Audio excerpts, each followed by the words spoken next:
Hey guys, this is High Tech Gaming here with another video. This time we are discussing the first generation Roku streaming media player. So this particular first generation Roku HD was released in November 2009 and was one of, if not the first device of its type. That being a dedicated device for streaming content from Netflix, Hulu, or a variety of other online sources. This Roku can do all of this streaming up to a resolution of 720p. Unfortunately, it does not support things like YouTube, but the question is, at almost 8 years after its release, does this still provide a good streaming experience? So physically, looking at the Roku is about a 5 by 5 inch square that is about 2.5 inches thick. For I/O, the Roku has an optical audio out port, S-video connector, full analog audio and video, both component and composite, along with an HDMI port supporting the aforementioned 720p resolution, the highest resolution of this box. There's also an Ethernet jack and a 5-volt power in port.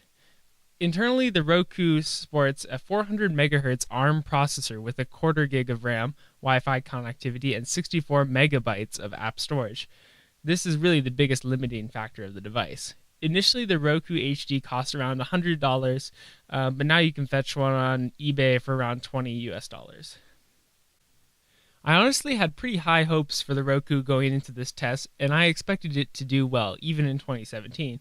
Unfortunately, the Roku company has dropped support for this particular device, so the App Store is barely functional.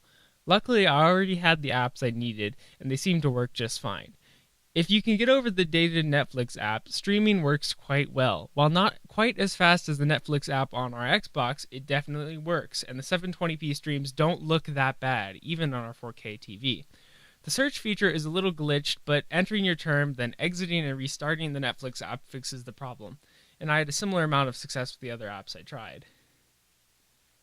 So in conclusion, when it comes to streaming content in 2017, the Roku Generation 1 is clearly not the best option, but it still manages to work quite well. Devices like Chromecast or even the built-in Smart TV feature are better in almost all cases, but it is cool to see where this technology originated. The only situation where the Roku beats all other streaming players is the fact that it is the only one that could be used for something like a CRT or low-resolution TV if you wanted to watch Netflix at 480p for some reason. Even in that case, you would still be better served by an Xbox 360. Anyway, I hope you enjoyed this video. If you did, please consider liking or subscribing to see more content like this. These videos take quite a long time to make, so if you have any questions or suggestions, I would love to hear them in the comments. Thank you for watching. Goodbye.